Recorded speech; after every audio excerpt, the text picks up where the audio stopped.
The Chinese economy is moving against the global trend. There is an increasing unemployment rate among young people. The government's flawed financial strategies are further complicating the lives of the populace.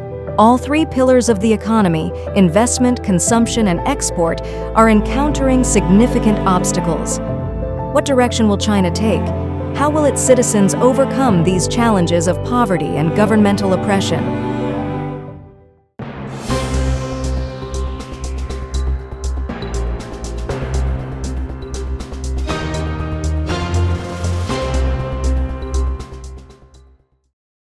Chinese economy goes against global trends. Hard times amidst deflation. Even public servants who hold iron rice bowls are facing salary reductions. In Shanghai, the annual salary for officials at the director level has been reduced from 350,000 yuan, approximately 49,000 USD, to 200,000 yuan, approximately 28,254 USD. For those at the section chief level, the annual salary has decreased from 240,000 yuan, approximately 33,000 USD, to 150,000 yuan, approximately 21,000 USD, representing a reduction of over 40%.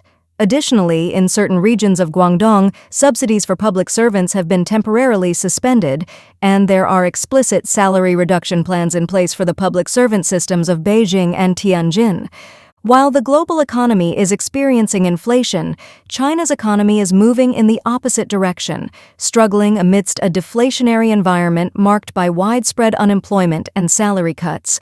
The reasons behind this are twofold: the drain on the national treasury due to 3 years of the pandemic and zero-COVID policies, and China's escalating threats to the global order that have led Western countries to decouple from its economy, depriving China of vital export revenues and foreign investment. On the last day of 2023, the Chinese Communist Party leader acknowledged in his New Year address that the Chinese economy is facing difficulties, stating that some enterprises are under operational pressure and some people are facing challenges in employment and daily life. Dr. Wang Jun, a Chinese economic scholar, recently told the Epoch Times, "Contrary to the global economic trends, the Chinese economy is shivering in the cold of deflation." Dr. Wang further commented that the government's inability to pay wages is attributable to the relentless and prolonged expenditure on nucleic acid testing. Assessing the economic downturn in mainland China in 2023. The year 2023 has come to a close. Reflecting upon the economic situation in mainland China for the year, it can be described as distressing and detrimental to the people's well-being. Initially, the lifting of restrictions did not bring about a retaliatory economic rebound. Instead, it led to collapses across various sectors. The economy faced severe challenges such as dwindling consumption, a housing market collapse, debt crises, and capital flight. By November, the Producer Price Index, PPI, had declined for 15 consecutive months, and the Consumer Price Index, CPI, remained at a low level, signifying a Great Depression-like state for the Chinese economy. The weakened economy directly threatened the stability of the China Communist Party of China. However, instead of introspection, the authorities resorted to misguided measures to protect the party's interests. They intensified centralization, prioritizing political security over economic growth. Externally, they disrupted Sino-US relations, damaging the international market environment. Monetary and fiscal policies flooded the market with liquidity and increased leverage. Efforts to boost consumption were merely symbolic gestures, lacking substantial financial support. Internal political struggles intensified, with reformists within the party being targeted and key officials mysteriously disappearing or dying. Year-end strategy, decimating the gaming industry. On December 22nd, the National Press and Publication Administration of the CCP released a draft regulation on the management of online games, seeking public opinion. The proposed regulation aimed to prevent incentivized features such as mandatory battles, daily logins, initial and continuous deposits. It also discouraged high-price transactions of virtual items. As soon as the draft was announced, gaming-related stocks plummeted. Tencent's market value dropped significantly in just one day. Critics, both domestic and international, lambasted the move, arguing that it further stifled economic vitality and discouraged investment. In 2021, the CCP's crackdown on the educational training sector, a profitable industry, led to its collapse and left millions unemployed. Over recent years, sectors like internet platforms, real estate, entertainment, stand-up comedy, and online gaming have been targeted, severely damaging China's economy. The Ministry of Public Security also took aggressive actions. By December 22nd, they claim to have shut down 34,000 online accounts and penalized 6,000 individuals in an anti-rumor campaign that began in April. Disappearing youth unemployment rates. Despite the CCP's claims of a stable and improving economy, data on youth unemployment rates, a key indicator of economic health, has been withheld since July 2023. This omission sparked public outcry on social media platforms. Unofficial figures suggested a soaring youth unemployment rate, with some estimates surpassing 46.5%. The economic hardships faced by the youth and the mass closures of private enterprises are consequences of the CCP's policies. Instead of accepting responsibility, the authorities have urged the younger generation to adapt, reminiscent of past campaigns. Local government struggling financially. Local government debt is seen as a significant pitfall in China's declining economy, closely intertwined with the collapsing real estate market. For over 2 decades, nearly half of the local Communist Party's fiscal revenue has relied heavily on land transfer fees.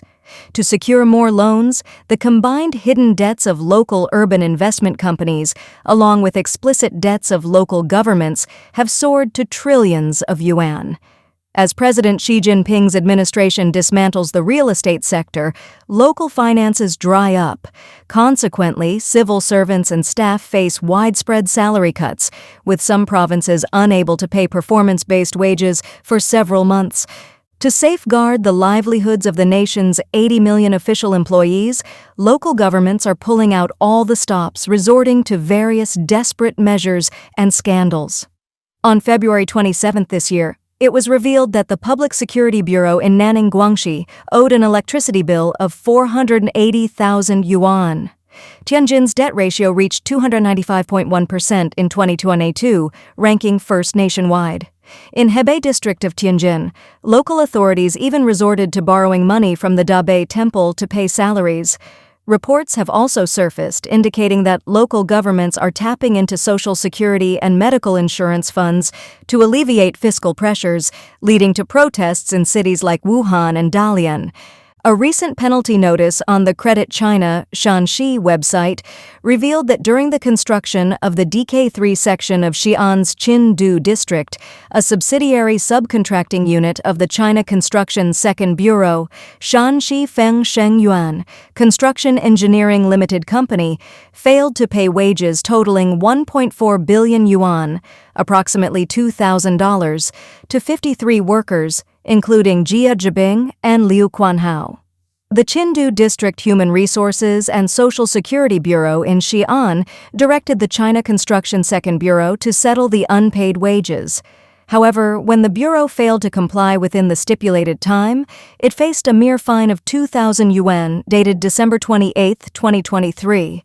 On January 3rd, an author with the NetEase account Rational Society argued that the law should protect the interests of the vulnerable and restrain capital and power. The author criticized the lenient penalty, pointing out that a 2,000 yuan fine is insignificant for the China Construction Second Bureau and won't deter such behavior. They emphasized that local authorities should show genuine effort to resolve the issue. Another author from the NetEase account Micro Lightyear commented on the public outcry surrounding the incident, comparing it to a previous incident where a vendor was fined 100,000 yuan for selling substandard celery, despite making a profit of only 14 yuan. The penalty was eventually reduced due to significant public pressure. Many netizens voiced their opinions on the matter, with some stating that a 1.4 million yuan debt would accrue more than just a 2,000 yuan fine and interest alone. The consensus was that such leniency towards wage defaulters is unacceptable, especially when it concerns the hard-earned money of rural workers. In May, meeting minutes from two urban investment companies in Kunming revealed debt details. Wuhan's Finance Bureau issued a full-page debt collection notice in the Yangtze Daily, demanding 259 companies and units repay overdue debts exceeding 100 million yuan by 2018. On September 24th, a netizen from Chengde, Hebei province, disclosed on social media that they were fined 200 yuan and had 1 million yuan confiscated for using a VPN tool for remote work. This revelation sparked widespread discussions, with netizens criticizing the government's extreme measures. Financial data from Chengde's Finance Bureau for 2022 indicated a 1.7% year-on-year decline in the city's general public budget revenue to about 12.4 billion yuan. Tax revenue plummeted by 19.9% to approximately 6.7 billion yuan, although Chengde's fine revenue grew by 13% to 990 million yuan in 2022. It still couldn't cover half of the interest on the local government's debt, which amounted to about 2.4 billion yuan. Even public servants considered to have stable jobs are facing salary cuts. In Shanghai, salaries for senior-level officials were reduced by over 40%. Moreover, some regions in Guangdong have temporarily halted subsidies for public servants, while Beijing and Tianjin have explicitly announced salary reduction plans. The three pillars of the economy, investment, consumption, and exports, all faced setbacks. Reflecting on 2023, while sectors like real estate, stocks, foreign exchange, and bonds struggled, government departments like the Propaganda Department, Cyberspace Administration, and Ministry of State Security seemed to gain prominence. Netizens lamented that people should not comment on politics or economics, fearing soon they might be restricted from discussing culture, sports, and ultimately everyday life. In December, Li Zunli, the deputy director of the China Chief Economist Forum, cited data indicating that around 964 million people in China earn less than 2,000 yuan per month. This revelation drew attention, especially after the First Financial Daily reported on it. However, shortly after, the First Financial Daily removed the article from its platforms. On December 26th, Sanlian Life Weekly revealed that Li Xunlei had penned an article titled "Easy to Climb Up, Hard to Climb Down, a look from the demand side of the economy." In this article, he highlighted the challenges China faces in its housing market due to income disparities. Previously, in May 2020, Premier Li Keqiang stated that about 600 million people in China earned only 1,000 yuan per month, sparking widespread discussion. The National Bureau of Statistics later confirmed this figure. The recent revelation by Li Xunlei reignited this discussion, even though the article was removed. The Chinese property market starts the year slowly, with transaction area declining by over 20% during the New Year holiday. According to data from the China Index Research Institute, during the New Year holiday period from December 30, 2023 to January 1, 2024, the average daily transaction area in 40 representative cities dropped by more than 20% compared to the New Year holiday period from December 31, 2022 to January 2, 2023. Chen Wenjing, the market research director at the China Index Research Institute, pointed out that the property market performance was generally lackluster during this year's New Year holiday. The Beijing property market remained relatively stable, while Shanghai's performance was mediocre due to travel and supply-side factors. Other cities faced significant short-term adjustment pressures.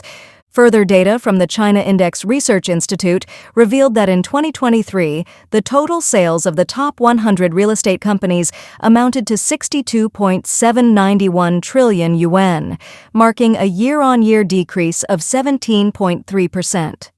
Analysts from CRIC stated, since the second half of the year, the market has generally been in a low state, with reduced enthusiasm from enterprises due to insufficient support expectations.